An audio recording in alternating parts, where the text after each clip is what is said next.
Hello दोस्तों, आप सभी को गुड मॉर्निंग, राधे राधे, श्याम श्याम। स्वागत है आप सभी का एक बार फिर से हमारे आज के इस वीडियो में, जिसमें हम जो है क्लास 7 की जो नई एनसीईआरटी आपकी आ रही है, उससे उसमें जो है इतिहास से महत्वपूर्ण जो तथ्य दिए गए हैं उन सभी को हम देखेंगे। लगभग इस सेशन में हमारे 100 सवाल होने वाले हैं और ये बहुत ही इम्पोर्टेंट सेशन है आप सभी के लिए, चाहे आप प्राइमरी के लिए हों या जूनियर के लिए हों या आप जो है उससे ऊपर के 11वीं 12वीं 9वीं 10वीं के एग्ज़ाम की तैयारी कर रहे हैं और उसमें सब्जेक्ट आपका हिस्ट्री है, तो ये वीडियो आपके लिए काफ़ी ज़्यादा इंपॉर्टेंट होने वाली है। इसके अलावा ये आपका जो है यूपी टीजीटी में भी यहाँ से सवाल आएंगे, बीपीएससी 71वीं बीपीएससी में भी सवाल पूछे जा सकते हैं, केबीएस में DSSB में भी इससे सवाल बन सकते हैं। तो आप सभी लोग जो है अगर इन सभी एग्ज़ामों की तैयारी कर रहे हैं तो ये सभी के लिए जो वीडियो है वो इम्पोर्टेंट है।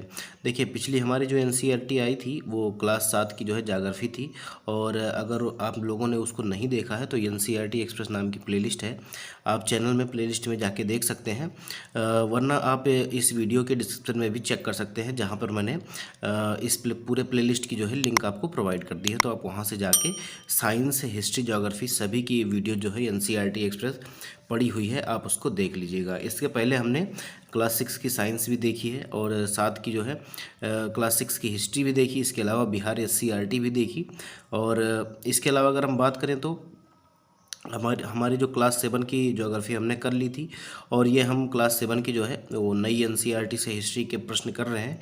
इसके बाद हमारी पुरानी एनसीईआरटी से सवाल आएंगे और फिर जो है एससीईआरटी से आएंगे, क्योंकि एससीईआरटी के 2-3 ही चैप्टर जो है वो अलग रहते हैं, जो बिहार स्पेशल रहते हैं। याद रखिएगा, किसी भी स्टेट की एससीईआरटी बुक रहेगी तो 2-3 चैप्टर उससे बढ़ के ही रहते हैं, कुछ इस स्टेट के बारे के स्पेशल जानकारी होती है।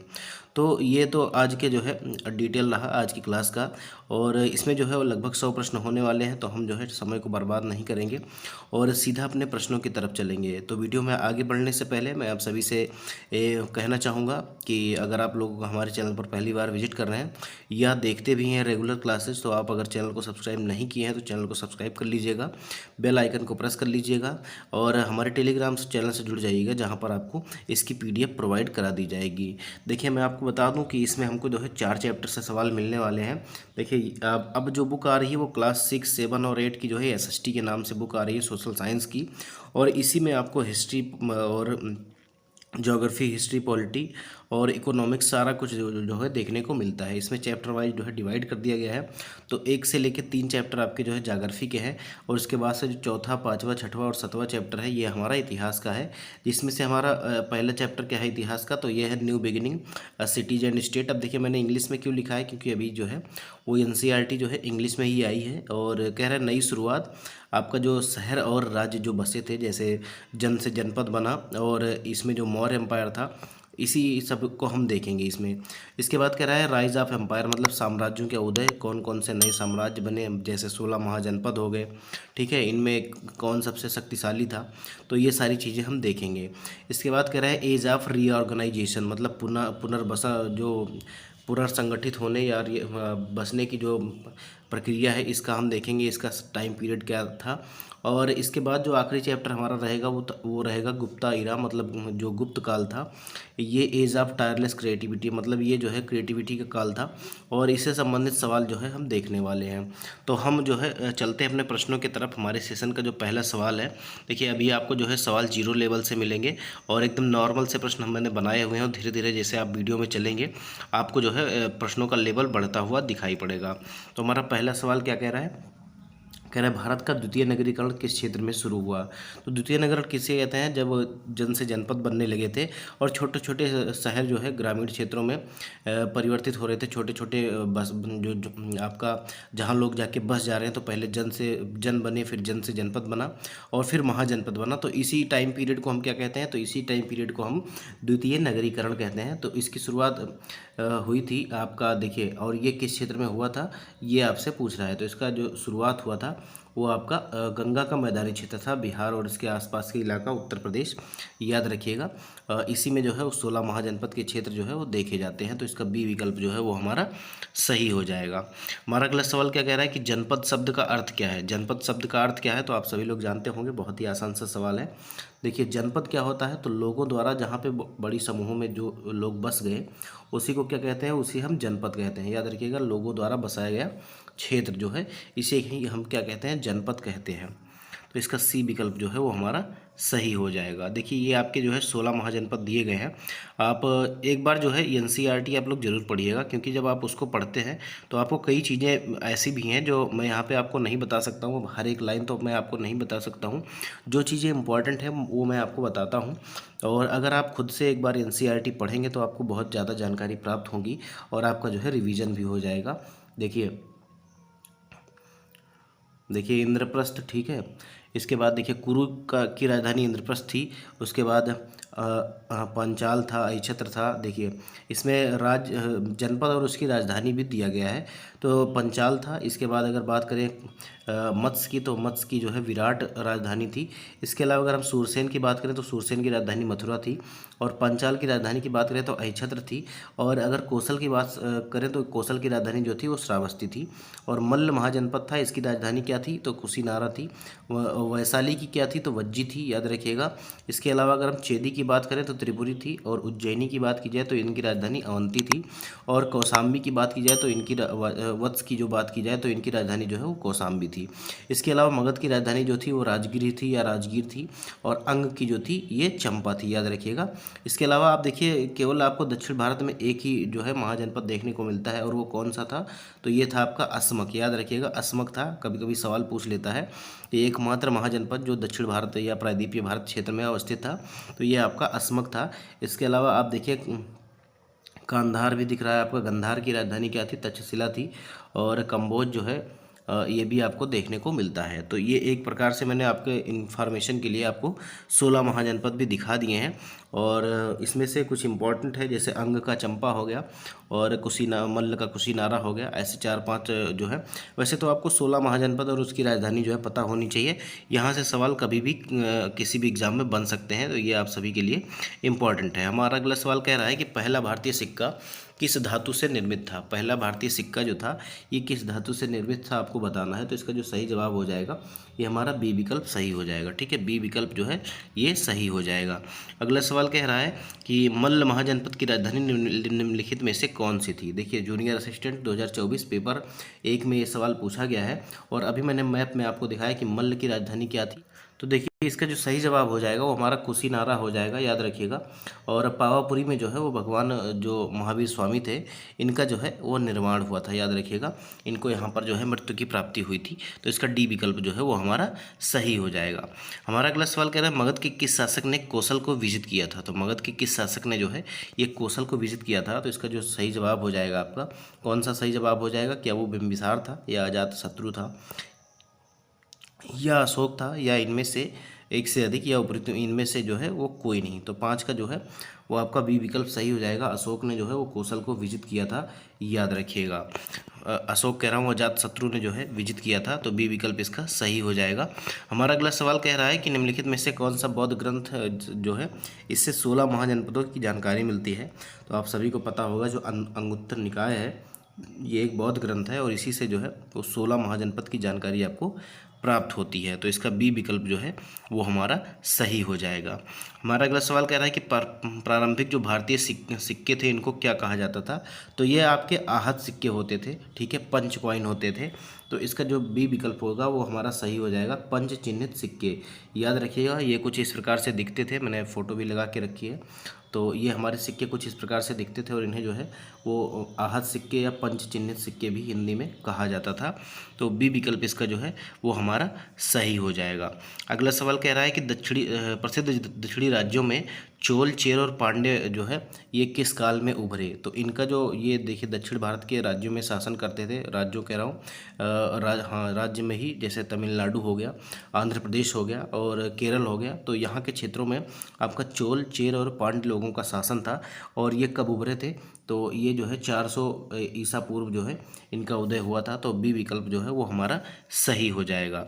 हमारा अगला सवाल कह रहा है सभा और समिति क्या थे। सभा और समिति आप लोग जानते हैं क्या थे। तो सभा और समिति जो होती थी ये शासकीय संस्थाएं होती थी। तो इसका सी विकल्प जो है वो हमारा सही हो जाएगा। कौन सा विकल्प? सी विकल्प आपका सही हो जाएगा। आपने वैदिक काल में भी इसका नाम सुना होगा। हमारा अगला सवाल कह रहा है कि धम्म शब्द किस भाषा का है। तो धम्म शब्द आपका किस भाषा का है। तो धम्म जो है ये प्राकृत भाषा का शब्द है, याद रखिएगा। धम्म किससे जुड़ा है? तो ये अशोक से जुड़ा हुआ है। अशोक कौन से वंश से संबंधित था? तो ये मौर्य वंश का एक शासक था, ये भी याद रखिएगा। हमारा अगला सवाल कह रहा है कि प्रसिद्ध यूनानी राजदूत जो चंद्रगुप्त मौर्य के दरबार में आया था उसका क्या नाम था। तो आप सभी लोग जानते हैं कि उसका नाम था मेगास्थनीज। क्या नाम था? मेगास्थनीज नाम था उसका। इसने एक बहुत ही जो है फेमस पुस्तक भी लिखी थी। क्या नाम था उसका? इंडिका, याद रखिएगा, इंडिका नाम था। और जिसमें जो है मौर्य प्रशासन के बारे में जानकारी दी गई है। हमारा अगला सवाल कह रहा है कि अशोक के अभिलेखों में उन्हें क्या कहा गया है। तो अशोक के अभिलेखों में उन्हें जो है वो देव प्रियदर्शी कहा गया है। देवनाम प्रियदर्शी संस्कृत में लिखा हुआ था और प्राकृत में भी कहीं कहीं लिखा हुआ मिला है आपका। तो देवप्रिय और प्रियदर्शी भी कहा गया है, याद रखिएगा। इसका सी विकल्प जो है वो सही हो जाएगा। या ऐसे भी लिख सकता है कि देवों का प्रिय, तो ये भी आपका सही हो जाएगा। सी विकल्प आप लोग याद रखिएगा। कह रहा है धम्म का अर्थ क्या होता है। तो धम्म का अर्थ क्या होता है ये आपको बताना है। क्या ये आपका कानून है या कोई नीति और नैतिकता है या युद्ध नीति है या कर प्रणाली है। तो धम्म का मतलब जो है ये नीति और नैतिकता है, याद रखिएगा। जब कलिंग का युद्ध लड़ा था अशोक ने और इतना जो है संहार देखा था, आदमियों की मृत्यु देखी थी, उसने उसके बाद से जो है वो तो इन्होंने कलिंग युद्ध के बाद जो है इतनी जनहानि देखी और उसके बाद जो है इन्होंने बौद्ध धर्म अपना लिया था और ये जो है अहिंसा के पुजारी बन गए थे। और इन्होंने अपना जो है एक धम्म नीति जो है वो अपना लिया था, जिसमें उदारता, नीति और नैतिकता, ईमानदारी और यही सब जो है जीवों पर दया, यही सब जो है शामिल था। तो याद रखिएगा इसका जो है बी विकल्प आपका सही हो जाएगा। हमारा अगला सवाल क्या है कि सप्तांग सिद्धांत किस ग्रंथ में वर्णित है। तो सप्तांग सिद्धांत आपका किस में है? क्या वो महाभारत में है या आपका रामायण में है या आपका अर्थशास्त्र में है या धम्मपद में है। तो ये जो है आपको कौटिल्य के अर्थशास्त्र में आपको देखने को मिलता है, क्योंकि इन्होंने जो है वो एक राजा के लिए और एक अच्छे राज्य के लिए इन्होंने 7 अंगों का सिद्धांत दिया था, जिसे हम सप्तांग कहते हैं। और आगे आने वाले अभी सवालों में हम देखेंगे कि वो जो है सप्तांग कौन कौन से थे। हमारा अगला सवाल क्या कह रहा है कि अशोक की नीति में युद्ध का स्थान जो है किसने लिया। तो अशोक की नीति में युद्ध का स्थान किसने लिया था? मैंने अभी थोड़ी देर पहले ही आपको बताया था कि कलिंग के युद्ध के बाद जो है इन्होंने जो है धम्म नीति अपना ली थी और अहिंसा का जो है पुजारी बन गए थे ये, ठीक है, अहिंसा के पुजारी बन गए थे। सी विकल्प इसका सही हो जाएगा। हमारा अगला सवाल क्या कह रहा है कि धम्म महामात्र कौन थे। तो धम्म महामात्र कौन थे ये आपको बताना है। इसका सही जवाब कौन सा हो जाएगा? क्या वो सैनिक अधिकारी थे या धार्मिक प्रचारक थे या ग्राम प्रधान थे या न्यायाधीश थे। तो देखिए धार्मिक प्रचारक थे, ये बौद्ध धर्म का प्रचार करते थे। तो ये धम्म महामात्र इनको नियुक्त किया गया था, किसके द्वारा? तो अशोक के द्वारा नियुक्त किया गया था। तो इसका बी विकल्प जो है वो सही हो जाएगा। हमारा अगला सवाल कह रहा है कि धम्म नीति का उद्देश्य क्या था। तो धम्म नीति का उद्देश्य क्या? राज्य विस्तार था। तो राज्य विस्तार जो है वो बिल्कुल नहीं था। कर में वृद्धि करना बिल्कुल भी नहीं था। प्रजा में नैतिकता और सदाचार बढ़ाना इसका हिस्सा था। तो ये जो है सी विकल्प इसका सही हो जाएगा। बाकी युद्ध के बाद ही इन्होंने युद्ध छोड़कर धम्म नीति अपनाया था। तो युद्ध को बढ़ावा देना इसका जो है उद्देश्य नहीं हो सकता। इसका सी विकल्प जो है वो हमारा सही हो जाएगा। हमारा अगला सवाल क्वेश्चन नंबर 19 आपसे कह रहा है कि निम्नलिखित में से किस राजा ने पाटलिपुत्र नगर जो है वो बसाया था। देखिए 44वीं बीपीएससी प्री 2000 में ये सवाल आपका पूछा गया है। तो किस राजा ने जो है पाटलिपुत्र नगर बसाया था। तो ये जो है वो अजातशत्रु ने जो है पाटलिपुत्र नगर बसाया था। बी विकल्प इसका सही हो जाएगा। और अगर उदयन की बात की जाए तो उदयन ने सबसे पहले जो है वो पाटलिपुत्र को अपनी राजधानी बनाया था। तो ये दोनों चीज़ जो है काफ़ी ज़्यादा इंपॉर्टेंट है, इसमें कन्फ्यूजन भी रहती है। आप लोग याद रखिएगा, आप लोग कमेंट में बताइएगा कि जो है पाटलिपुत्र नगर को किसने बसाया था और पाटलिपुत्र को सबसे पहले राजधानी किसने बनाई थी। तो इसका बी विकल्प जो है वो हमारा सही हो जाएगा। हमारा अगला सवाल कह रहा है कि पाटलिपुत्र को सबसे पहले किस शासक ने अपनी राजधानी बनाई थी।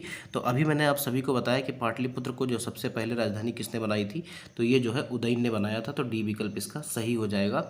और ये आपका 42वीं बीपीएससी प्री 1997 में ये सवाल आपका पूछा गया है। हमारा अगला सवाल क्या कह रहा है कि विश्व की प्रथम गणतंत्रात्मक व्यवस्था कौन थी। तो गणतंत्रात्मक व्यवस्था जो है ये वैशाली में लिच्छवियों के द्वारा स्थापित की गई थी। तो इसका जो बी विकल्प होगा वो हमारा सही हो जाएगा। और आप ये भी देख लीजिएगा कि ये सवाल जो है वो 46वीं बीपीएससी प्री जो 2003 और 4 में पूछा गया है। मैंने ऐसे भी सवाल इसमें सम्मिलित किए हैं जो इससे संबंधित हैं, जो यहाँ इस मतलब एनसीईआरटी क्लास 7 की हिस्ट्री से जो है बने हुए थे, और उन संभावित प्रश्नों को भी हमने इसमें डाला हुआ है। अब देखिए, ये आपको ये दिया हुआ है कि जो है विश्व की जो है प्रथम गणतंत्र व्यवस्था जो है ये वैशाली में लिच्छवियों के द्वारा स्थापित की गई थी। तो मैंने तो वैसे पहले सवाल बनाने का ट्राई किया, फिर मैंने प्रीवियस ईयर क्वेश्चन खंगाले, और वहाँ पर हमको मिला कि 46वीं बीपीएससी में ये सवाल पूछा गया था। तो इसीलिए मैंने सोचा कि आपके लिए जो है वो प्रीवियस ईयर क्वेश्चन ही इससे संबंधित रख दिए जाएँ। तो इसका बी विकल्प जो है वो हमारा सही हो जाएगा। हमारा अगला सवाल कह रहा है कि निम्नलिखित में से कौन सा जो है सही सुमेलित है। तो कौन सा सही सुमेलित है ये आपको बताना है, और ये आपको जो है बीपीएससी सीडीपीओ प्री 2005 में पूछा गया था।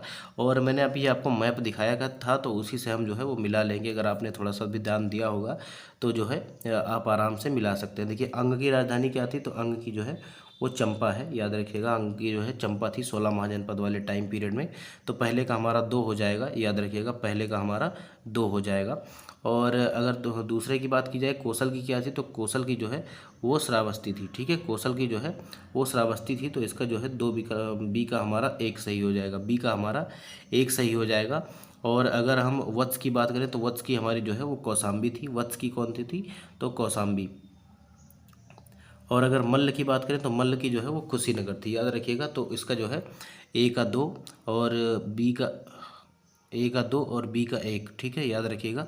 तो देखिए, ये हमारा थोड़ा सा इसमें गलत हो गया है, तो हम इसको जो है इसका सी विकल्प सही हो जाएगा, और हम इसको जो है 2 कर लेंगे। पहले का 2 हो जाएगा और सी का जो है वो 3 हो जाएगा। तो कुछ ऐसा कर लेंगे तो हमारा जो है ये 3 सही हो जाएगा। थोड़ा सा ऑप्शन में बनाने में गलती हो गई है, तो याद रखिएगा, मैं आपको लिख के बता देता हूँ। पहले का जो है आपका कौन सा हो जाएगा, तो ए का 2 हो जाएगा, ठीक। और अगर बी की बात करें, तो बी का हमारा जो है 1 हो जाएगा। और अगर सी की बात करें, सी का हमारा 3 हो जाएगा, और डी का हमारा जो है वो 4 हो जाएगा। तो इसको जो है आप लोग याद रखिएगा। मैं पीडीएफ को सही करके आपके टेलीग्राम चैनल पर डलवा दूंगा। हमारा अगला सवाल क्या कह रहा है कि मगध की प्राचीन राजधानी का प्रारंभिक नाम क्या था। तो मगध की जो प्राचीन राजधानी थी उसे क्या कहते थे, तो उसे पहले तो राजगीर ही थी, याद रखिएगा। और उसी को क्या कहते थे, तो उसी को गिरिव्रज कहते थे, याद रखिएगा, गिरिव्रज कहते थे। ये आपका बीपीएससी टीआरई में भी ये सवाल जो है वो पूछा गया है। तो देखिए, बीपीएससी टीआरई जुलाई 2024 में ये सवाल पूछा गया था। और मगध की जो प्राचीन राजधानी है, जिसे हम राजगीर मतलब कहते थे, लेकिन पुराना नाम जो उसका था, प्राचीन नाम था या प्रारंभिक नाम जो था उसका गिरिव्रज था। तो बी विकल्प इसका सही हो जाएगा। कह रहा है विश्व का पहला गणतंत्र वैशाली में किसके द्वारा स्थापित किया गया था। तो मैंने जब आपको गणतंत्र व्यवस्था के बारे में बताया था, तो ये बताया था कि विश्व में जो पहला गणतंत्र है वो वैशाली में जो है लिच्छवियों के द्वारा स्थापित किया गया था। तो इसका डी विकल्प जो है वो सही हो जाएगा। और ये आपका 48वीं से लेकर 52वीं बीपीएससी प्री 2008 में ये सवाल आपसे पूछा गया है। हमारा अगला सवाल क्या कह रहा है, क्वेश्चन नंबर 25 आपसे कह रहा है कि भारत में पहले साम्राज्य की स्थापना किसके द्वारा की गई। तो भारत में जो है पहले साम्राज्य की स्थापना जो है ये मौर्य वंश के शासक जो थे चंद्रगुप्त मौर्य के द्वारा की गई थी। और 66वीं बीपीएससी री एग्जाम 2008 में ये सवाल पूछा गया था। तो इसका जो है ए विकल्प हमारा सही हो जाएगा। कौन सा विकल्प, विकल्प ए हमारा सही हो जाएगा। अगला सवाल कह रहा है कि ऐतिहासिक दक्षिणापथ नामक क्षेत्र का विस्तार जो है ये था। तो विंध्याचल से क्या कृष्णा नदी के मध्य था, ये भी आपका बीपीएससी टीआरई में पूछा गया सवाल है। और विंध्याचल पर्वत से कावेरी नदी तक या सतपुड़ा से नीलगिरी तक। तो देखिए, ये तीनों ही ऑप्शन सही हैं। इनका जो विस्तार था ये विंध्याचल से कृष्णा और कावेरी नदी तक भी था, और सतपुड़ा सीढ़ी से लेकर नीलगिरी के मध्य फैला हुआ था। ये एक रास्ता था जो आपका दक्षिण तक ऐसे जाता था, याद रखिएगा। तो ये जो है इसे हम दक्षिणापथ कहते हैं, तो दक्षिण की ओर जाने वाले रास्तों को। तो इसका जो है तीनों विकल्प सही हो जाएगा। और हमारा डी विकल्प जो है ये सही हो जाएगा। ये भी आपका बीपीएससी टीआरई में पूछा गया था। येलो वाले जो थे ये आपके दक्षिणापथ हुआ करते थे।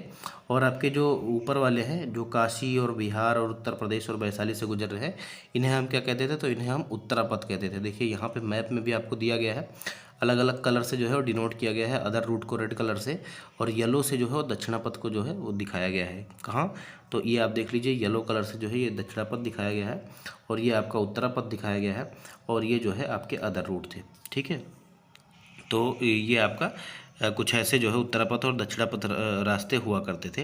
हमारा अगला सवाल कह रहा है कि मगध और अंग के मैदान निम्नलिखित में से किसके हिस्से हैं। तो मगध और अंग के मैदान आपका बीपीएससी टीआरई 3 में पूछा गया था सवाल। ये जो है वो मध्य गंगा मैदान के हिस्से हैं, याद रखिएगा, मध्य गंगा मैदान के। तो इसका बी विकल्प जो है वो हमारा सही हो जाएगा। हमारा अगला सवाल क्या कह रहा है कि कौटिल्य किस स्थान पर जो है राजनीति विज्ञान और अर्थशास्त्र के आचार्य थे। तो ये आपका बीपीएससी टीआरई 3 में भी ये सवाल पूछा गया था।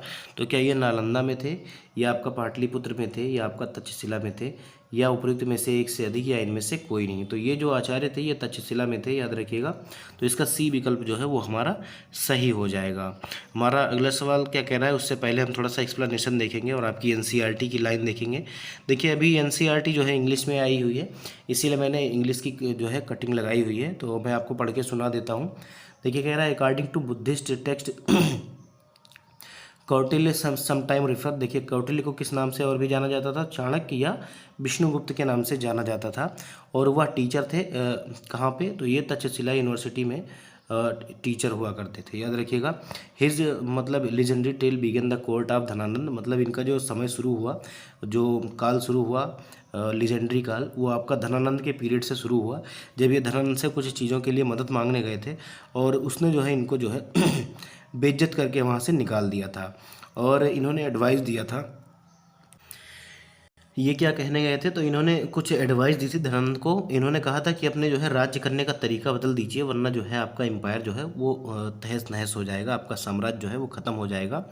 लेकिन क्या हुआ कि धनानंद जो है गुस्से में आ गया है और इनकी इंसल्ट करके इनको जो है वहाँ से भगा दिया था।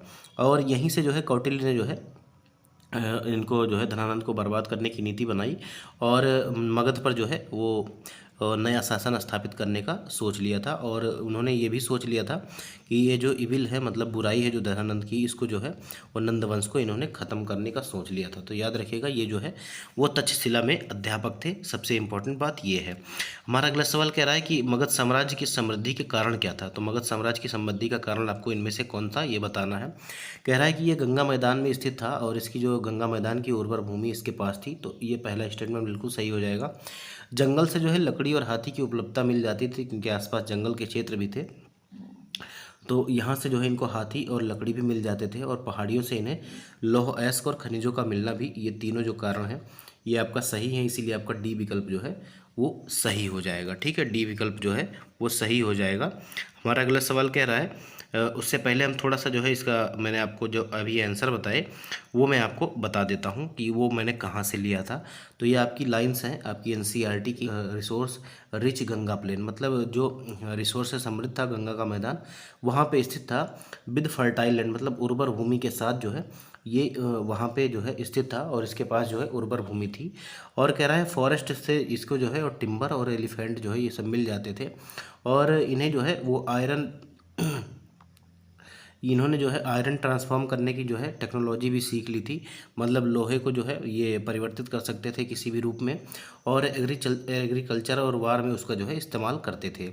और आयरन मतलब आयरन और मतलब लौह अयस्क और अदर मतलब अन्य जो खनिज थे ये इन्हें जो है हिली रीजन से मिल जाते थे, और ये जो है इनके साम्राज्य को बढ़ाने में काफ़ी ज़्यादा इंपॉर्टेंट रोल्स दे रहे थे। तो याद रखिएगा ये सभी जो है इनको जो है काफ़ी ज़्यादा सशक्त बनाता था। हमारा अगला सवाल कह रहा है कि नंद वंश का अंतिम शासक कौन था। तो नंद वंश का अंतिम शासक आपका कौन था। तो क्या ये महापद्म नंद था, तो बिल्कुल ये नहीं था। धनानंद भी नहीं था। अजातशत्रु नहीं था, ये था बृहद्रथ। याद रखिएगा, बृहद्रथ कह रहा हूँ, बृहद्रथ तो आपका मौर्य वंश का शासक था। तो ये जो था वो आपका धनानंद था, जिसने जो है चाणक्य को जो है इंसल्ट करके निकाल दिया था, और फिर चाणक्य ने इसको गद्दी से हटा के चंद्रगुप्त मौर्य को जो है मगध का राजा बनाया था। तो इसका जो है बी विकल्प हमारा सही हो जाएगा। हमारा अगला सवाल कह रहा है कि अष्टाध्यायी किसके द्वारा रचित की गई है। तो अष्टाध्यायी की रचना किसने की है, आप सभी लोग जानते हैं कि पाणिनि के द्वारा जो है अष्टाध्यायी लिखी गई है। और ये किससे संबंधित है, तो ये जो है व्याकरण की पुस्तक है। तो याद रखिएगा ये व्याकरण की पुस्तक है। अभी आपको आगे वाले सवाल में देखने को मिलेगा। कह रहा है कि पाणिनि की अष्टाध्यायी मुख्यतः किससे संबंधित है। तो ये चिकित्सा से नहीं संबंधित है, न यह खगोल विज्ञान से संबंधित है, ये जो है ये व्याकरण से संबंधित है। इसीलिए हमारा सी विकल्प जो है वो हमारा सही हो जाएगा।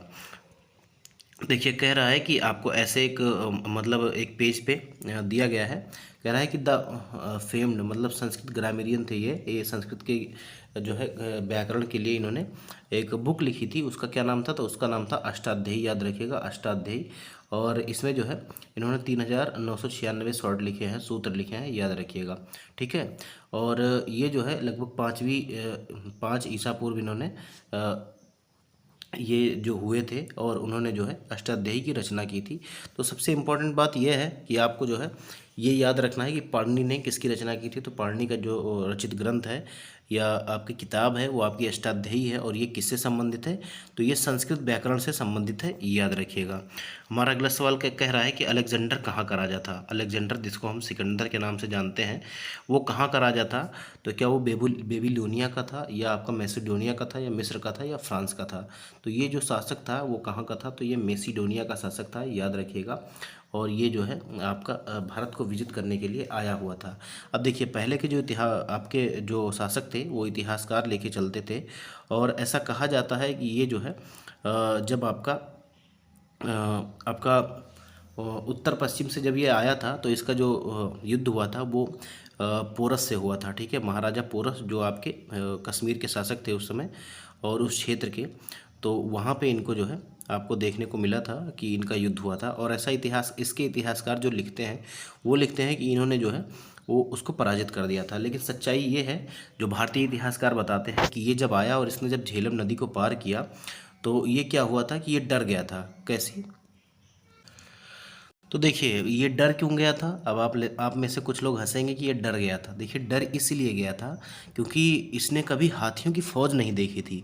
और ये जब भारत में युद्ध करने पहुंचा तो इसे युद्ध में जो है बड़े बड़े हाथी, आज तो हाथी फिर भी छोटे होने लगे, पहले के टाइम पे आज का जो है 4 गुना बड़े बड़े साइज के हाथी हुआ करते थे।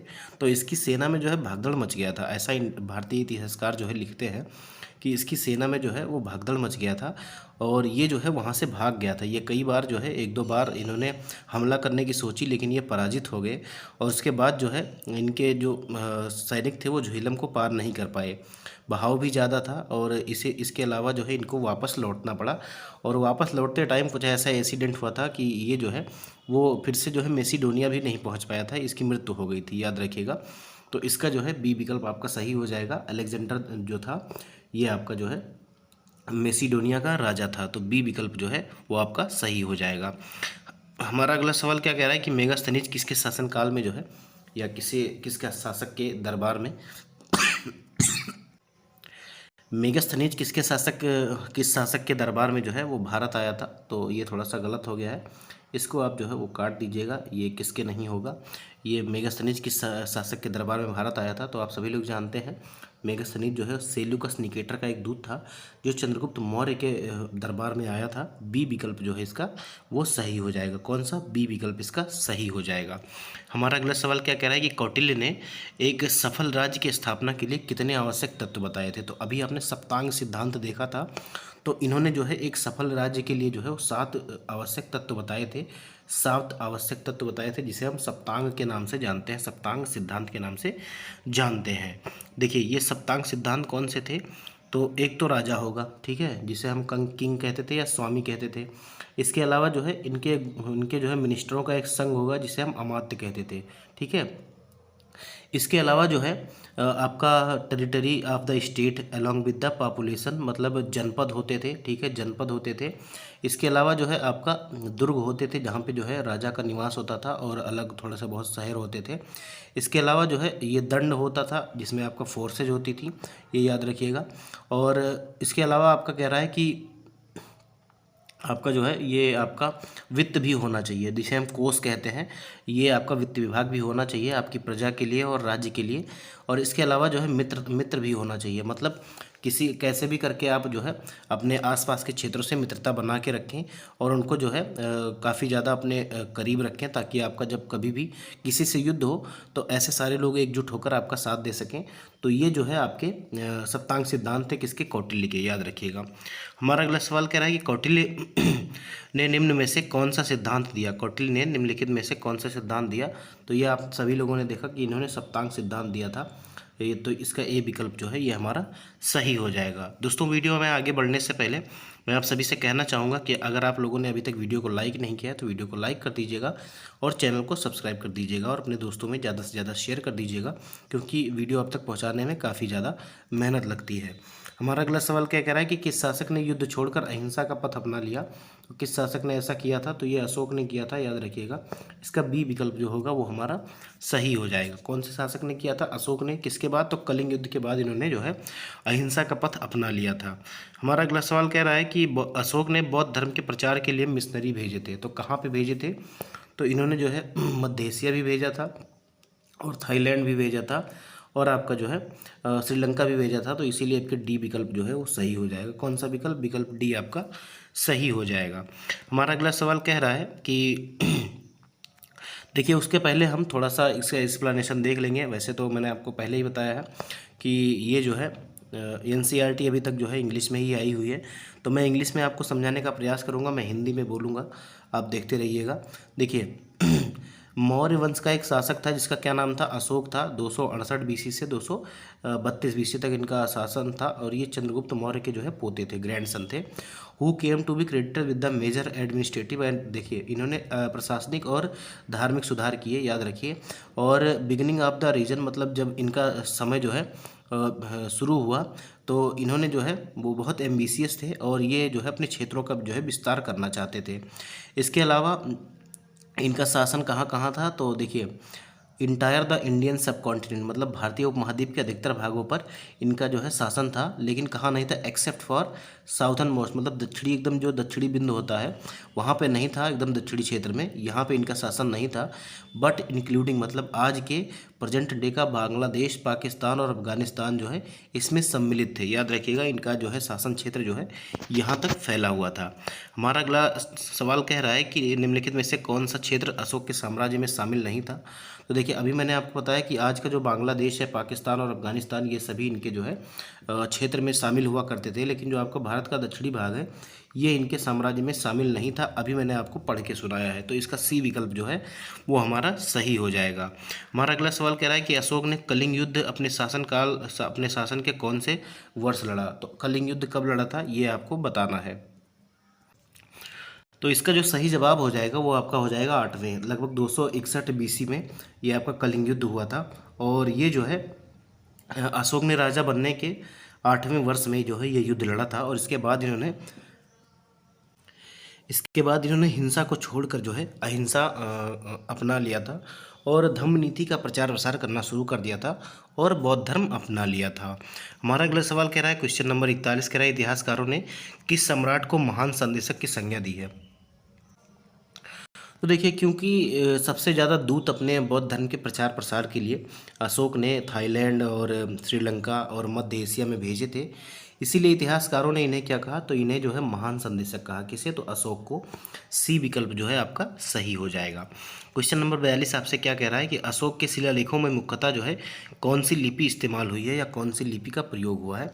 तो ये जो है मुख्यतः जो आपकी एनसीईआरटी नई वाली है इसके अकॉर्डिंग सबसे ज़्यादा जो लिपि इस्तेमाल हुई है मुख्य रूप से ये आपकी ब्राह्मी लिपि है। तो ए विकल्प जो है इसका सही हो जाएगा। हमारा अगला सवाल कह रहा है कि अशोक के शिलालेखों में मुख्यतः कौन सी भाषा का प्रयोग हुआ है। तो अशोक के शिलालेखों में मुख्यतः जो है आपका प्राकृत भाषा का जो है प्रयोग हुआ है। तो बी विकल्प आपका याद रखिएगा, ये उस समय जन सामान्य की भाषा थी और इसी भाषा में इनके शिलालेख जो है वो लिखे गए हैं। हमारा अगला सवाल कह रहा है कि किस लिपि को सभी जो है भारतीय क्षेत्रीय लिपि की जो है माता कहा जाता है या जननी कहा जाता है। तो याद रखिएगा, इसे जो है ब्राह्मी लिपि को सभी जो है भारतीय क्षेत्रीय लिपियों की जो है जननी कहा जाता है। ये आपका ए विकल्प जो है वो सही हो जाएगा। मैं आपको दिखा देता हूँ। देखिए इतिहासकारों ने जो है कुछ समय या कभी कभी जो है इतिहासों को क्या कहा है, तो ग्रेट कम्युनिकेटर या महान संदेशक कहा है, ये भी याद रखिएगा। और यहाँ देखिए इनके जो अधिकतर जो एडिक्ट मिले हैं, अभिलेख मिले हैं, वो प्राकृत भाषा में थे और ये जो है पॉपुलर लैंग्वेज में थे। जो प्राकृत भाषा थी ये भारत के काफ़ी ज़्यादा क्षेत्रों में जो है पॉपुलर थी उस टाइम। और ये जो है ब्राह्मी स्क्रिप्ट में लिखे गए थे। और ब्राह्मी जो है ये Brahmi is the mother of all regional script in India, मतलब जितने भी क्षेत्रीय लिपियां हैं इनकी जो है मदर किसको जाना जाता है, तो ब्राह्मी लिपि को जाना जाता है और इन्हीं से जो है सभी का विकास हुआ है। देखिए यहाँ पे जो है आपको अशोक के जहाँ से जो है अभिलेख और शिलालेख मिले हैं इसमें आपको दर्शाया गया है, तो आप लोग देख लीजिएगा। जैसे बैराट, कौशाम्बी, सांची, अमरावती, मास्की, और मानसेरा और कंधार, ये सभी से जो है इनके अभिलेख जो है वो मिले हुए हैं। कह रहा है भारत के किस शासक को जो है देवताओं का प्रिय और देवनाम प्रियदासी आदि नामों से वर्णित किया गया है। तो ये जो है इसका सही जवाब कौन सा हो जाएगा, आप सभी लोग जानते हैं कि ये जो है अशोक के बारे में कहा गया है, तो इसीलिए सी विकल्प इसका सही हो जाएगा। यहाँ पर देख लीजिएगा कि अशोक ने और कौन से काम किए थे। तो इन्होंने जो है वो कह रहा है कि ये सबसे पहले कंट्रीब्यूटर थे किसमें, प्राचीन थे नेचर कंजर्वेशन को लेके, मतलब और वाइल्ड लाइफ प्रिवेंशन को लेके, मतलब जितने भी वन्य जीव थे इनके भी संरक्षण और प्रकृति को संरक्षण देने में इनका बहुत ही अहम योगदान रहा है, याद रखिएगा। और इन्होंने जो है कौटिल्य की फिलोसॉफी को जो है पूरी तरह से अपने शासन में लागू किया और उन्हीं के अकॉर्डिंग ये अपना शासन कर रहे थे। हमारा अगला सवाल कह रहा है कि निम्नलिखित में से कौन से अशोक के धम्म नीति का हिस्सा है। निम्नलिखित में से कौन अशोक के धम्म नीति का हिस्सा है। तो क्या ये उत्तम आचरण और सामाजिक जिम्मेदारी, बिल्कुल, और आपसी सम्मान और सौहार्द, ये भी सही है, और सभी जीवों के प्रति दया, ये भी सही है। तो इसका जो है उपयुक्त में से एक से अधिक जो है वो डी विकल्प जो है वो सही हो जाएगा। ठीक है, डी विकल्प सही हो जाएगा। हमारा अगला सवाल क्या कह रहा है, उसको देखने से पहले हम इसका धम्म नीति में जो चीज़ें वर्णित है उसको हम एक बार देख लेंगे। कह रहा है कि अशोक की धम्म नीति जो है, और ये धम्म किस भाषा का शब्द है, तो ये प्राकृत भाषा का शब्द है, ये भी याद रखिएगा। इसमें कह रहा है धर्म का मीन जो है मोरल लॉ, मतलब सामाजिक नियम कानून, और एथिकल ड्यूटीज़ होती थी कम्युनिटी, कंट्री और जो है फैमिली के लिए।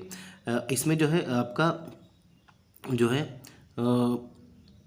अपना ड्यूटी जो है फेथफुली, मतलब आप जो काम कर रहे हैं वो काम ईमानदारी से, और जो है आपको रूल फॉलो करना है जो राज्य के नियम थे, और राज्य के प्रति जो है वो वफादारी आपको दिखानी थी। तो ये सभी जो है ये आपका धर्म और ड्यूटी, लॉ, ट्रुथ, आर्डर और एथिक्स, ये सभी जो है एक साथ मिलकर क्या बनाते थे, तो धम्म नीति बनाते थे। ये आप लोग याद रखिएगा। हमारा अगला सवाल कह रहा है कि भारतीय लेखन कला के सबसे प्राचीन अभिलेखों में से सोहगौरा का ताम्र अभिलेख जो है वो किस शासक के समय का है। तो ये आपको बताना है कि ये किस शासक के समय का है। तो ये जो है वो अशोक के समय का है। सोहगौरा का जो है ताम्र अभिलेख जो मिला हुआ है ये अशोक के समय का है। ठीक है, ये सबसे प्राचीन अभिलेखों में से एक माना जाता है। तो इसका सी विकल्प जो है वो हमारा सही हो जाएगा। हमारा अगला सवाल कह रहा है कि सोहगौरा के ताम्र अभिलेख से किसके संबंध में जानकारी प्राप्त होती है। तो इसमें ऐसा लिखा गया है कि अन्न भंडारण की व्यवस्था की गई थी ताकि अकाल जब पड़े या किसी आपातकाल स्थिति में जो है जनता को इसकी जो है अनाज और खाने की जो है वो दिक्कत ना हो, और जब आपातकाल की स्थिति आती थी तो ये वितरण की व्यवस्था लागू की जाती थी। देखिए सोहगौरा अभिलेख आप देख लीजिए, ऐसा कुछ मिला है ये अभिलेख आपको। और देखिए इसमें क्या कहा गया है कि ये आपका चौथी से और तीसरी BC में, ईसापुर में आपको ये देखने को मिलता है। और ये सबसे जो है भारत प्राचीन अभिलेखों में से एक है। और ये जो है कहाँ पे है, तो सोहगौरा जो है उत्तर प्रदेश में है।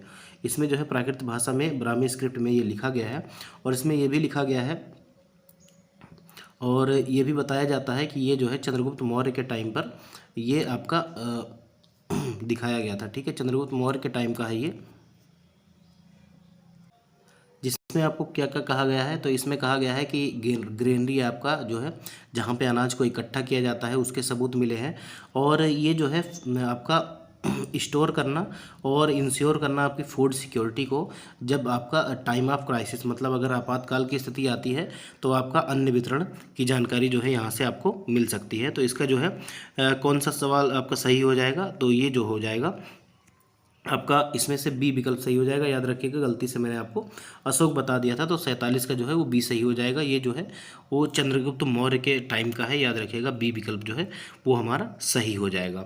हमारा अगला सवाल कह रहा है, देखिए ये जो है अशोक का एक आपका दिया गया है स्तूप है, और यहीं से जो है ये भारत का जो है ये सिंबल भी लिया गया है, जिसमें आपको 3 शेर दिख रहे हैं। याद रखिएगा ये सारनाथ का पिलर है और यहीं से जो है आपका लिया गया है। हमारा अगला सवाल कह रहा है कि आपका जो है इसमें आगे चल के कुछ और भी डायनेस्टी जो है वंश जुड़े थे आपके भारत में। जैसे आप देख सकते हैं कि जो भारत के अंदर के जो वंश थे उनका क्या नाम था, तो ये थे शुंग वंश, चेदी वंश और सातवाहन वंश, चोल और चेर और पांड्य। ये जो है ये भारत के अंदर के जो है राजवंश थे, जिनका उदय धीरे धीरे हुआ भारत के दक्षिणी भाग से लेकर उत्तरी भाग तक। और जो भारत के बाहर के शासक थे जिन्हें हम जो है इंडो ग्रीक शासक के नाम से जानते हैं, जिनमें आपका शक थे और कुषाण थे। याद रखिएगा ये सभी जो है वो भारत और यूनान हिंद यवन शासक जिसे हम कहते हैं हिंदी में, तो ये सभी जो है ये 3 वंश जो है ये बाहर के थे। तो ये मैंने आपको बस जानकारी के लिए दिखा दिया है कि भारत के अंदर के शासक के बारे में अगर पूछे तो ये जो थे शुंग थे, छेदी थे, सातवाहन थे, चोला थे और चेर थे और पांड्य थे। और भारत के बाहर इंडो ग्रीक और आपका शक और कुषाण शासक थे, याद रखिएगा। हमारा अगला सवाल क्या कह रहा है कि शुंग वंश की स्थापना किसने की थी?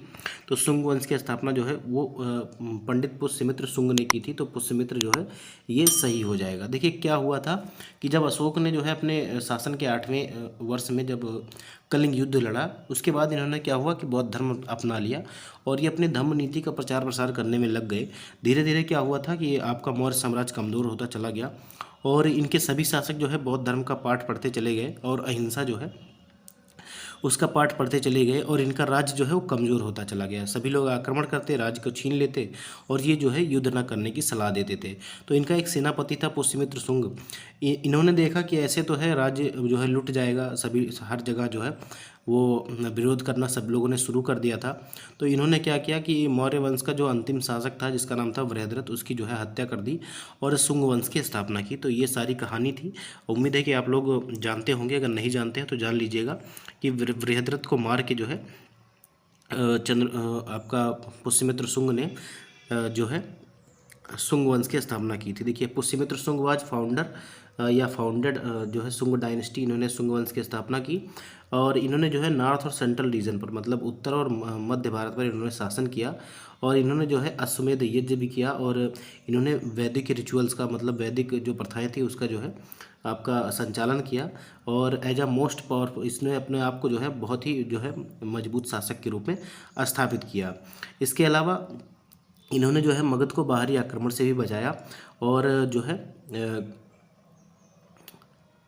इनका जो है मिलिट्री कैंपेन भी इन्होंने चलाया। बट जो है ये भी कुछ समय के बाद इनका जो है क्योंकि सबसे ज़्यादा जो अच्छे शासक थे और मजबूत शासक थे इस वंश में ये केवल पुष्यमित्र शुंग ही हुए, आगे के शासक उतने पावरफुल नहीं थे, इसीलिए धीरे धीरे जो है इस वंश का भी पतन हो गया। कह रहा है मौर्य वंश के बाद जो है किसने मगध पर शासन किया? तो मौर्य वंश के बाद जो है आपका शुंग वंश ने शासन किया था। आपको मैंने बताया कि बृहद्रथ की हत्या करके पुष्यमित्र शुंग ने जो है ये शुंग वंश की स्थापना की थी। हमारा अगला सवाल कह रहा है कि योग सूत्र किसके द्वारा प्रतिपादित किया गया था? तो योग सूत्र जो है ये पतंजलि के द्वारा प्रतिपादित किया गया था, याद रखिएगा। बी विकल्प जो है वो हमारा सही हो जाएगा। देखिए भरहुत स्तूप जिसका जीर्णोद्धार जो है शुंग वंश के शासकों द्वारा कराया गया था, ये आपका कहाँ पे है? तो भरहुत स्तूप आपका जो है ये मध्य प्रदेश में देखने को मिलता है। तो इसीलिए आपका कौन सा विकल्प सही हो जाएगा? ये आपका जो है मध्य प्रदेश जो है वो सही हो जाएगा। कौन सा? मध्य प्रदेश जो है वो सही हो जाएगा। अगला सवाल कह रहा है कि सातवाहन वंश का शासन फैला था। तो सातवाहन वंश का शासन जो है ये कहाँ फैला था? तो सातवाहन वंश जो है ये महाराष्ट्र, तेलंगाना और आंध्र प्रदेश के क्षेत्रों में शासन करते थे, इसीलिए हमारा डी विकल्प जो है वो हमारा सही हो जाएगा। देखिए वीडियो थोड़ी सी लंबी होगी इसीलिए मैं जल्दी जल्दी आपसे क्वेश्चन करवा रहा हूँ और आप लोग जो है वीडियो को देखने के बाद कमेंट में बताइएगा कि आपको वीडियो कैसी लगी है। हमारा अगला सवाल कह रहा है कि निम्नलिखित में से कौन जो है सातवाहन की राजधानी थी? तो सातवाहन की राजधानी जो है ये कौन थी? तो ये पैठन थी, याद रखिएगा पैठन जो है इनकी राजधानी थी। ए विकल्प जो है इसका सही हो जाएगा। हमारा अगला सवाल कह रहा है कि सातवाहन वंश के द्वारा जारी किए गए सिक्के किस स्थान से प्राप्त हुए हैं? तो ये जो है इनको जो है गुजरात और आंध्र प्रदेश से जो है इनके कुछ सिक्के प्राप्त हुए हैं, जिससे पता चलता है कि इनका व्यापार जो है वो काफ़ी ज़्यादा जो है वो बाहर विदेशों से भी था, ये याद रखिएगा। हमारा अगला सवाल कह रहा है ये आप लोग पढ़ लीजिएगा या मैं पढ़ के बता देता हूँ। देखिए इनका जो है आपका अमरावती और पैठन इनकी जो है वो राजधानी होती थी, अलग अलग कैपिटल इनकी जो है हुई है। अब आप एक बार ये देख लीजिए कि इनकी जो है जो मैंने यहाँ पर आप लोग जो है सही कर लीजिएगा। पैठन भी इनकी राजधानी थी और अमरावती भी कुछ दिन तक इनकी राजधानी थी।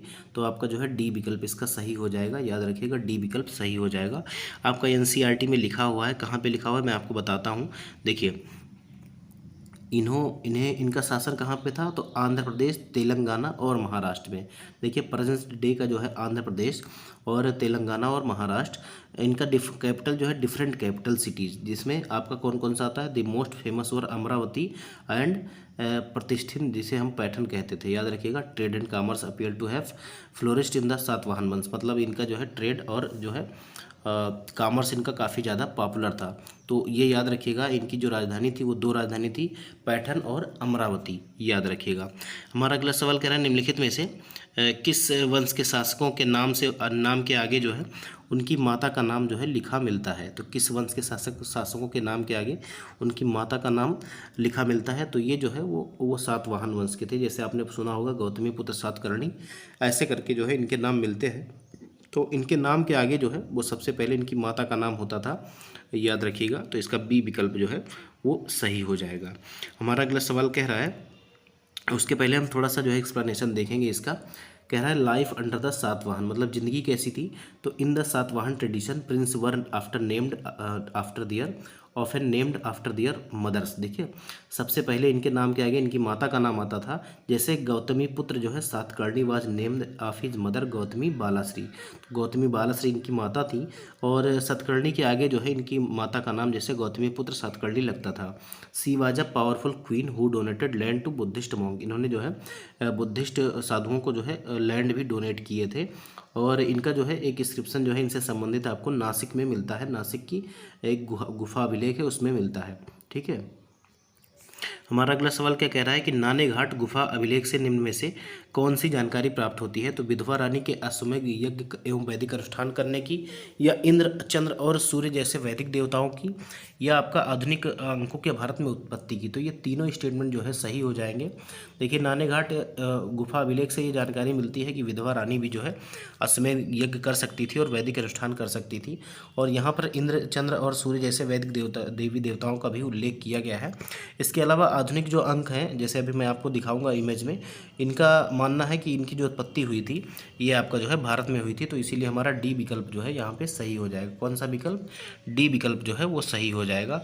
आप देख लीजिए, यहाँ पे आपको देखने को मिल रहा है, ये आपके जो है आपके आधुनिक जो है न्यूमेरिकल नंबर हैं। देखिए, 1 को ऐसे लिखा जाता था पहले, 2 को ऐसे, 4 को ऐसे, 6 को ऐसे, 7 को ऐसे, और 9 और 10 को। तो ऐसा कहा जा रहा है कि ये जो है लगभग मिलता जुलता था। तो जो न्यूमेरिकल अंक थे आधुनिक वाले, मॉडर्न वाले, इनकी उत्पत्ति जो है वो यहीं से हुई थी। देखिए, ये आपका लिखा भी हुआ है कि मॉडर्न जो है न्यूमेरिकल नंबर जो है ओरिजिनेटेड फ्रॉम इंडिया। तो ये भारत से ही निकले थे।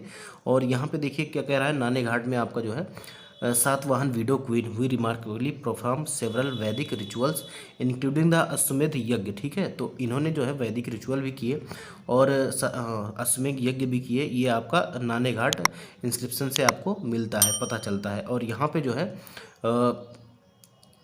हिंदू देवी देवताओं के नाम जैसे इंद्र चंद्र और सूर्य के नाम भी मिलते हैं, याद रखिएगा। तो इसीलिए जो है हमारे तीनों विकल्प यहाँ पे सही हो रहे हैं। और ये आपका देखिए, आपका कुछ अभिलेख हैं जो आपको, कुछ चित्र हैं जो आपको मिलते हैं सातवाहन वंश के पीरियड के हैं। तो ये आप जब आप एनसीईआरटी पर पढ़ेंगे तो आपको अच्छा भी लगेगा और पढ़ने में आपको इंटरेस्ट भी लगेगा। तो देखिए, कुछ हर एक लाइन को मैं यहाँ पे नहीं ला सकता हूँ, कुछ इंपॉर्टेंट चीज़ मैं आपको बताता हूँ जो सबसे ज़्यादा इंपॉर्टेंट रहती है, जो आपके एग्ज़ाम के लिए इंपॉर्टेंट रहती है। बाकी अगर एक बार आप पढ़ लेंगे, 2 बार आप पढ़ लेंगे तो आपका कोई भी क्वेश्चन जो है वो बाहर से नहीं आएगा। देखिए, कह रहा है निम्नलिखित में से कौन से अभिलेख से कलिंग राजा खारवेल के शासन की जानकारी प्राप्त होती है? तो ये जो है 43वीं बीपीएससी परिद 1999 में आपको पूछा गया था। तो ये कौन सा अभिलेख है ये आपको बताना है। तो इसका जो सही जवाब हो जाएगा वो आपका कौन सा हो जाएगा? तो ये जो हाथी गुम्फा अभिलेख है, इससे जो है कलिंग राजा खारवेल के संबंध में जो है जानकारी प्राप्त होती है। बी विकल्प आपका सही हो जाएगा। हमारा अगला सवाल कह रहा है कि चोल चेर पांड्य वंश भारत के किस क्षेत्र में शासन करते थे? तो ये मैंने पहले ही बताया था कि ये जो है भारत के सबसे दक्षिणी भाग पे शासन करते थे, प्रायद्वीप के। तो सी विकल्प आपका सही हो जाएगा। अगला सवाल कह रहा है, देखिए मैं आपको यहाँ पे दिखा भी देता हूँ कि ये शासन कहाँ करते थे। तो आप देख लीजिए, चोल की राजधानी जो थी वो उरैयूर थी। ठीक है, और ये जो है आंध्र प्रदेश के क्षेत्रों में जो है शासन करते थे। वज्जी जो है इनकी चेर की राजधानी थी, और आपका जो है पांड्य की राजधानी जो है वो मदुरई थी। और ये मुख्यतः जो है वो दक्षिणी क्षेत्र में भारत के शासन करते थे। हमारा अगला सवाल क्या कह रहा है कि संगम साहित्य में कौन से शासकों की जानकारी मिलती है? तो संगम साहित्य में जो है चोल चेर और पांड्य इन तीनों की जो है जानकारी मिलती है, याद रखिएगा। संगम साहित्य जो है तमिल भाषा का ग्रंथ है और इसमें जो है इन तीनों शासकों के बारे में जो है जानकारी प्राप्त होती है। कह रहा है कौन से चोल राजा ने चेर और पांड्य की संयुक्त सेनाओं को पराजित किया था? तो इसका कौन सा हो जाएगा? देखिए, विजयालय जो था वो चोल वंश का जो है संस्थापक था। कौन था? तो विजयालय था। ये भी बात आप लोग याद रखिएगा। और राजेंद्र प्रथम जो है ये भी एक शक्तिशाली शासक माना जाता है। और इन दोनों की जो है संयुक्त सेनाओं को पराजित किसने किया था, तो उसका नाम था करिकाल, याद रखिएगा, करिकालन या करिकाल भी कहते हैं उसको। और ये उसकी एक इमेज जो है तमिलनाडु में आपको देखने को मिलती है, ऐसी स्टेचू। तो इसका जो है सी विकल्प आपका सही हो जाएगा। अभी हमारे लगभग जो है वो 30 क्वेश्चन बच रहे हैं, तो वीडियो लंबी होगी दोस्तों, आप लोग जो है वो स्किप मत करिएगा। कह रहा है करिकाला जो है undertook many project for the benefit of the people, मतलब करिकालन ने बहुत से ऐसे प्रोजेक्ट शुरू किए जो लोगों के लिए काफ़ी ज़्यादा उपयोगकारी रहे। और इन्होंने जो है एक तटबंध भी बनाया था ग्रैंड एनिकट कल्लाहाई में, और वाटर कॉम्प्लेक्स भी बनवाया था। और इन्होंने जो है इसके अलावा मैं आपको जो मेन चीज़ है वो बता देता हूँ। देखिए इन्होंने और कौन कौन से काम किए थे, तो इन्होंने जो है तमिलनाडु के लोगों को जो है पानी प्रोवाइड किया, और सिंचाई के लिए भी और पीने के लिए भी, और एग्रीकल्चर को सपोर्ट किया उस क्षेत्र में। तो ये जो है इन्हीं के टाइम पे जो है इतने मतलब खेती इतनी बढ़िया होती थी और कृषि इतनी बढ़िया होती थी कि राइस बाउल ऑफ साउथ जो है वो कहा जाने लगा था। याद रखिएगा, कावेरी डेल्टा को हम क्या कहते हैं कि भारत का जो है वो राइस बाउल भी कहते हैं, याद रखिएगा। हमारा अगला सवाल क्या कह रहा है कि चेर वंश के संबंध में निम्नलिखित में से कौन सा कथन जो है वो सही है। तो कह रहा है इन्हें जो है केरल पुत्र के नाम से जाना जाता था, तो बिल्कुल ये केरल क्षेत्र में शासन करते थे और इन्हें जो है केरल पुत्र के नाम से जाना जाता था। ये तमिलनाडु और केरल के पश्चिमी भाग पर शासन करते थे, ये भी आपका स्टेटमेंट जो है सही है। और इनकी राजधानी जो थी वो वज्जी थी, इनकी राजधानी जो थी ये वज्जी थी। तो क्या ये सही है, तो ये भी आपका सही है, याद रखिएगा। तो इसका जो है डी विकल्प आपका सही हो जाएगा। कौन सा विकल्प जो है, विकल्प डी हमारा सही हो जाएगा। देखिए यहाँ पर जो है आपको चेर राजवंश के बारे में दिया गया है। इन्हें देखिए केरल पुत्र के नाम से जाना जाता था। Sons of Kerala, the Cheras ruled over the western part of Tamil Nadu and Kerala. पश्चिमी भाग में, तमिलनाडु के पश्चिमी भाग में और केरला के पश्चिमी भाग में ये जो है पश्चिमी भाग में तमिलनाडु के और केरला में ये शासन करते थे। और इसके अलावा जो है इनकी जो है राजधानी आपका जो है वज्जी थी। इनकी राजधानी क्या थी, वज्जी थी, जो प्रेजेंट डे में क्या कहते हैं, इसको करूर कहते हैं। ये तमिलनाडु में स्थित है, याद रखिएगा। और इनके टाइम पीरियड पे एक इम्पॉर्टेंट चीज़ और है, ये जो है इनका जो है क्षेत्र एक हब बन गया था, किसके लिए, तो मसालों के लिए, याद रखिएगा, और टिम्बर के लिए और मोतियों के लिए। तो ये याद रखिएगा आप लोग। हमारा अगला सवाल कह रहा है कि मेगिस्थनीज ने इंडिका में किस साम्राज्य का जो है वो उल्लेख किया है। तो इन्होंने जो है वो पांड्य साम्राज्य का जो है उल्लेख किया है। किसका, तो पांड्य साम्राज्य का जो है उल्लेख किया है। तो इसका सी विकल्प जो है वो हमारा सही हो जाएगा। कौन सा विकल्प, विकल्प सी हमारा सही हो जाएगा। ठीक है, देखिए अगला सवाल क्या कह रहा है कि निम्नलिखित में से कौन सा वंश भारतीय उपमहाद्वीप में शक्तिशाली समुद्री सेना के लिए जो है जाना जाता था। तो इसका जो सही विकल्प हो जाएगा, क्या वो हो जाएगा चेर या चोल या पांड्य। तो ये जो है पांड्य हो जाएगा, याद रखिएगा। सी विकल्प जो है वो हमारा सही हो जाएगा। देखिए पांड्याज का रूल कैसा था, तो ये आपको देखिए यहाँ पे आपको सबसे पहले मैं आपको दिखा देता हूँ कि the Pandyas were also known as, मतलब ये किसके लिए जाने जाते थे, तो इम्पॉर्टेंट नवल पावर, मतलब जो नेवी पावर थी इनकी उपमहाद्वीप में वो सबसे ज़्यादा फेमस थी और सबसे ज़्यादा ताकतवर थी, और इसी के लिए जो है ये सबसे ज़्यादा प्रसिद्ध थे। अब आपको यहाँ पे देखिए क्या कह रहा है कि several century back successive king expanded the Pandyan kingdom in his work Indica. देखिए इंडिका में आपको जो मेगास्थनीज की लिखी हुई है, इन्होंने इसमें मेंशन किया है कि इसमें जो है ये जो है पांड्य साम्राज्य के बारे में इसमें मेंशन किया गया है कि इनकी जो एडमिनिस्ट्रेशन थी वो काफ़ी ज़्यादा स्ट्रांग थी, और ये जो है एक्टिव ट्रेड मतलब व्यवसाय करते थे सबसे ज़्यादा। और इनका जो है ग्रीक और रोमन और इसके अलावा जो है खारवेल से भी आपके भारत के राजाओं से भी इनके जो है अच्छे संबंध थे और बिजनेस के लिए संबंध थे। तो ये सभी चीज़ें आपको ध्यान में रखनी है। हमारा अगला सवाल कह रहा है कि निम्नलिखित में से किस शासकों के द्वारा जारी किए गए सिक्कों पर वासुदेव कृष्ण और लक्ष्मी जैसे भारतीय देवताओं की मूर्ति जो है आपको, देवताओं के चित्र आपको देखने को मिलते हैं। तो ये कौन से वंश के शासक थे, तो ये जो है इंडो ग्रीक शासक थे, याद रखिएगा, इंडो ग्रीक शासक थे। ये आपका ए विकल्प जो है ये आपका सही हो जाएगा। देखिए कह रहा है कि निम्नलिखित कथनों में से कौन सा कथन सही है, ये आपको बताना है। तो विक्रम संवत की शुरुआत जो हुई थी वो 57 ईसा पूर्व हुई थी, ऐसा कहा जा रहा है। तो ये बिल्कुल सही है। और ये विक्रम संवत जो स्टार्ट किया गया था, ये शकों पर विजय के उपलक्ष्य में विक्रमादित्य ने शुरू किया था, ये भी बिल्कुल सही है। और शक संवत की शुरुआत जो है ये 78 ईस्वी में कनिष्क ने की थी, तो ये भी बात बिल्कुल सही है। तो ये तीनों ऑप्शन आपके सही दिए गए हैं, तो इसीलिए हमारा डी विकल्प जो है वो सही हो जाएगा, उपयुक्त में से एक से अधिक। हमारा अगला सवाल क्या कह रहा है कि शक संवत पर आधारित राष्ट्रीय कैलेंडर को भारत सरकार द्वारा कब अपनाया गया। तो ये जो है आपका जो है 1957 में अपनाया गया था, याद रखिएगा 1957 में। तो इसका बी विकल्प हमारा जो है वो सही हो जाएगा। अगला सवाल कह रहा है, उससे पहले हम थोड़ा सा जो है इसका एक्सप्लेनेशन देखेंगे और कुछ चीज़ें हमारे सामने लिखी हुई हैं, हम उसको देखते हैं। देखिए ये कब अपनाया गया था, ये चीज़ आपको दिख रही है, देखिए in the power until the arrival of Kushan वंश, ठीक है, ये कुषाण आया कुषाण वंश के, और इसमें जो है दैट शक संवत कैलेंडर वाज डेवलप्ड। देखिए इसमें जो है शक संवत की शुरुआत हुई, शक संवत की शुरुआत हुई थी कब, तो 78 साल।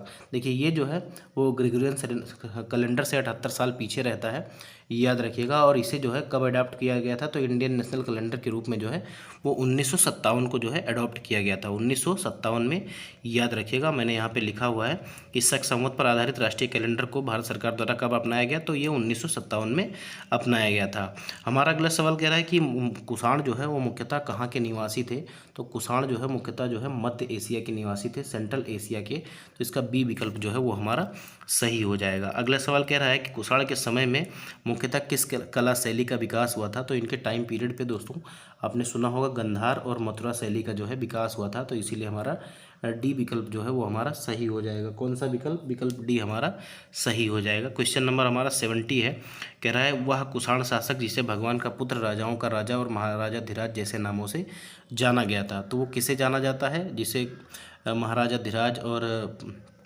भगवान का पुत्र और राजाओं का राजा कहा जाता था। तो ये आपका थे कनिष्क, ठीक है, कनिष्क थे, इसीलिए आपका ए विकल्प जो है आपका सही हो जाएगा। हमारा अगला सवाल देखिए, उसको देखने से पहले देखिए कह रहा है कि कुषाण वंश कहाँ के थे, तो देखिए मैं आपको दिखा देता हूँ कहाँ से मैंने क्वेश्चन लिया था। ये कुषाण वंश जो है ओरिजिनली फ्रॉम सेंट्रल एशिया, तो ये मध्य एशिया से थे, और ये जो है वो आपका दूसरी शताब्दी में भारत में प्रवेश किए इन्होंने, याद रखिएगा। और इनका जो है एक हेडलेस स्तूप आपको देखने को मिल रहा है, स्टेचू आपका, ये किसका है, तो ये कनिष्क का है, याद रखिएगा ये कनिष्क का है। और इसमें आपको लिखा गया है कि महाराजा धीराज और देवपुत्र कनिष्क और the great king, king of king, son of God, ये सभी जो है किसके बारे में लिखा गया था, तो ये कनिष्क के बारे में आपको लिखा गया था एक आपका इंस्क्रिप्शन में, याद रखिएगा। ये ब्राह्मी इंस्क्रिप्शन में लिखा गया था, जिसमें आपको महाराजा धीराज, राजा धीराज और देवपुत्र कनिष्क और the great king, king of Kings, son of God, तो ऐसे नामों से आपको कनिष्क को जाना जाता था।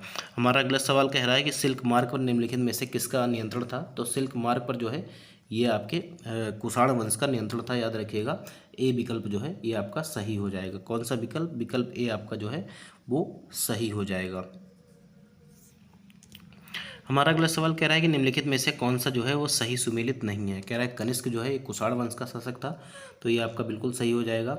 और अशोक जो है मौर्य वंश का शासक था, तो बिल्कुल सही हो जाएगा। खारवेल जो है ये चेदी या महामेघ वाहन वंश के शासक थे, तो चेदी को ही महामेघ वाहन वंश कहते हैं, तो ये आपका सही हो जाएगा।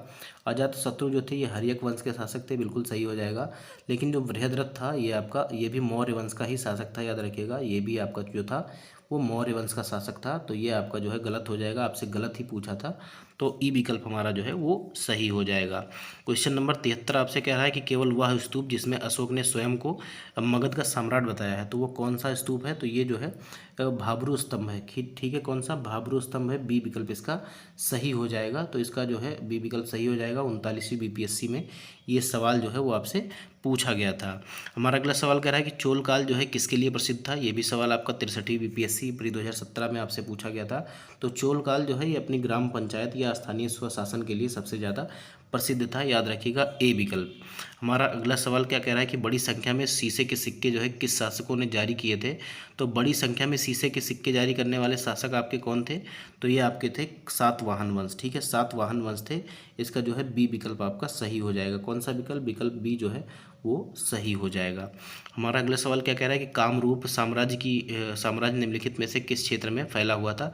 देखिए कामरूप को प्राचीन असम को ही जो है कामरूप कहते थे प्राचीन समय में, तो याद रखिएगा ये जो है इसका ए विकल्प जो है वो सही हो जाएगा। इसमें आपका वर्धन वंश वगैरह आते हैं कामरूप साम्राज्य में, तो याद रखिएगा ए विकल्प आपका सही हो जाएगा। देखिए in the north eastern region the Kamrup kingdom, देखिए कामरूप किंगडम कहाँ था, तो नॉर्थ सबसे ज़्यादा उत्तर पूर्व क्षेत्र में था। और ruled by Varman dynasty extended over the Brahmaputra valley, ठीक है, ब्रॉडली प्रेजेंट डे असम, ठीक है, असम का ये क्षेत्र था, इसे हम पहले कामरूप साम्राज्य के नाम से जानते थे। और आपका उत्तरी पार्ट ऑफ जो है बंगाल और उत्तर बांग्लादेश, तो ये बांग्लादेश का जो है उत्तरी भाग हुआ करता था उस समय, जिसको हम कामरूप साम्राज्य के नाम से जानते थे। और इसका जो है एंशियंट नाम क्या था, इसका प्राचीन नाम जो था वो ब्रह्मपुत्र वैली का जो असम को किस नाम से, तो पहले प्राग ज्योतिष के नाम से जानते थे, ये याद रखिएगा। असम का जो पूर्व नाम था वो प्राग ज्योतिष था, ठीक है, प्राग ज्योतिष था।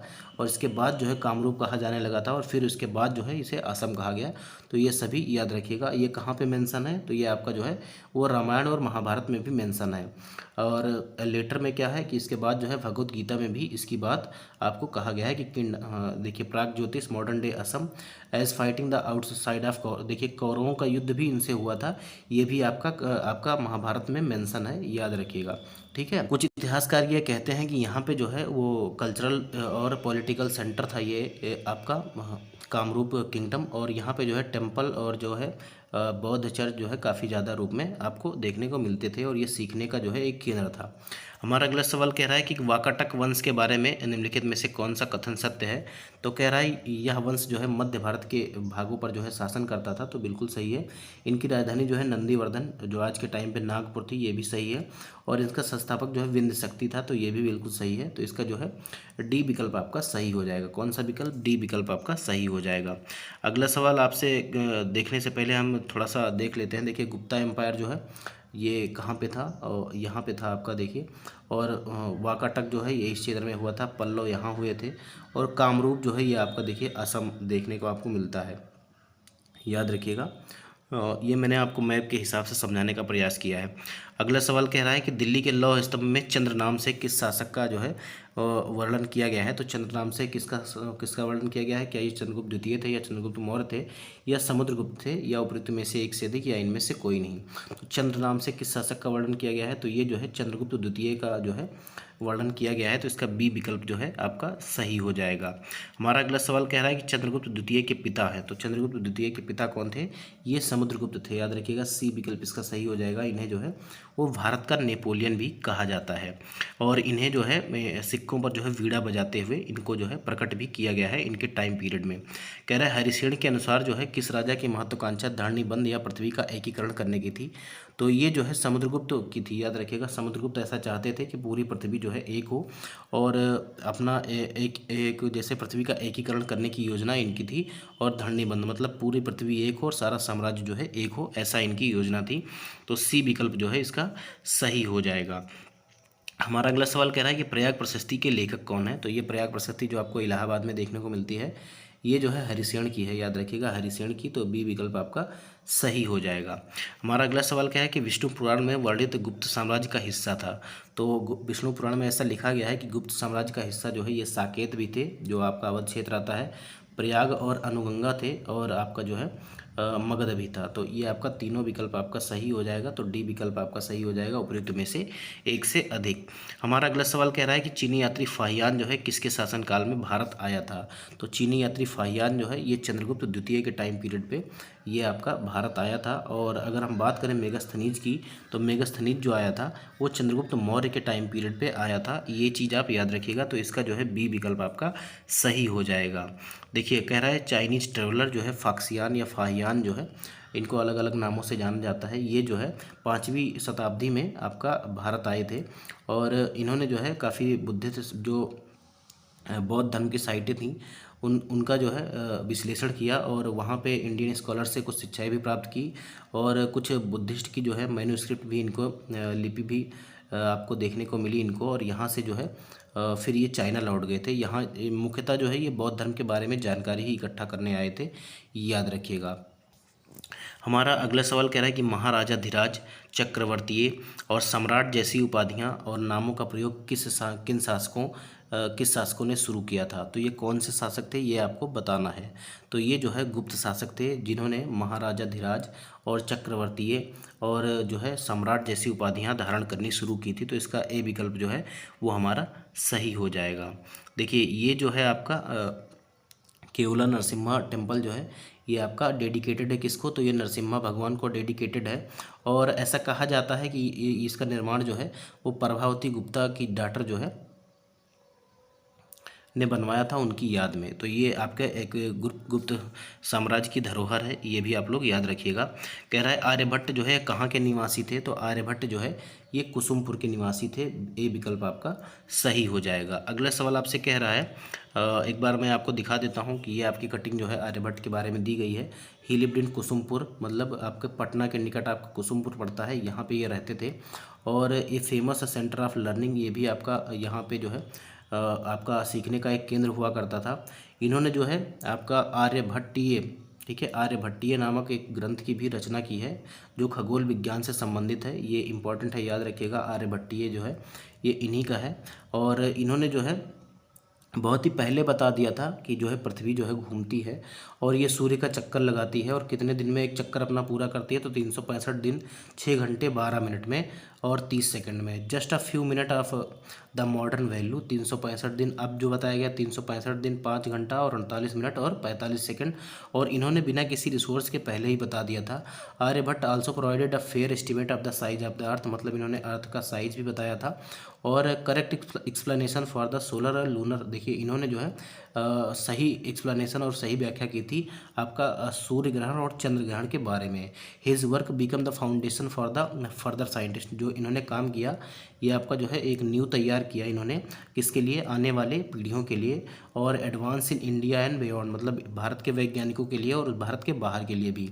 इन्होंने मैथमेटिक्स में भी अपना योगदान दिया और नंबर की टेक्निक ऑफ कैलकुलेशन जो है और इक्वेशन सॉल्विंग जो है, इन्होंने बहुत सारे काम ऐसे किए हैं, ठीक है। और यहाँ देखिए बिना किसी स्कूल के जो है गए इन्होंने, बिना किसी रिसोर्सेज के इन्होंने 1500 साल पहले ऐसा कारनामा कर दिया था। और जो कहते हैं कि भारत में लोगों को कुछ नहीं आता था और भारत के लोग बहुत पिछड़े हुए थे, इससे आपको पता चलता है कि भारत के लोग जो है वो कितने विद्वान थे। जो चीज़ें कोई नहीं जानता था वो हमारी 1500 से 2000 पूर्व के वेदों में हमारी लिखी हुई हैं।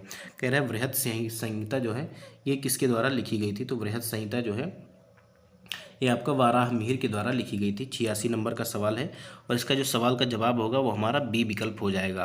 देखिए वाराह मिहिर के बारे में भी आपको दिया गया है, क्या दिया गया है, ही वाज अ मैथमेटिशियन, याद रखिएगा ये एक गणितज्ञ थे और जो है एस्ट्रोनॉमर और astrologer from the same period, याद रखिएगा। ही लिव्ड इन उज्जैनी, ठीक है, उज्जैनी में ये रहते थे। और ये जो है एक शहर था जो सीखने और जो है पढ़ने के काम में आता था। देखिए इनकी इंसाइक्लोपीडिया है, क्या नाम है उसका, बृहद संहिता नाम है। देखिए wide range of subject from astronomy और एस्ट्रोलॉजी, ये जो है इनकी जो बृहद संहिता है इसमें जो है एस्ट्रोलॉजी और एस्ट्रोनॉमी की काफ़ी सारी बातें आपको इसमें देखने को मिलती हैं। और इन्होंने वेदर फोरकास्टिंग, मतलब मौसम पूर्वानुमान, आर्किटेक्चर और टाउन प्लानिंग और ये सभी जो है फार्मिंग के बारे में अपने आइडियाज़ जो हैं ये इन्होंने दिए हुए हैं, ठीक है।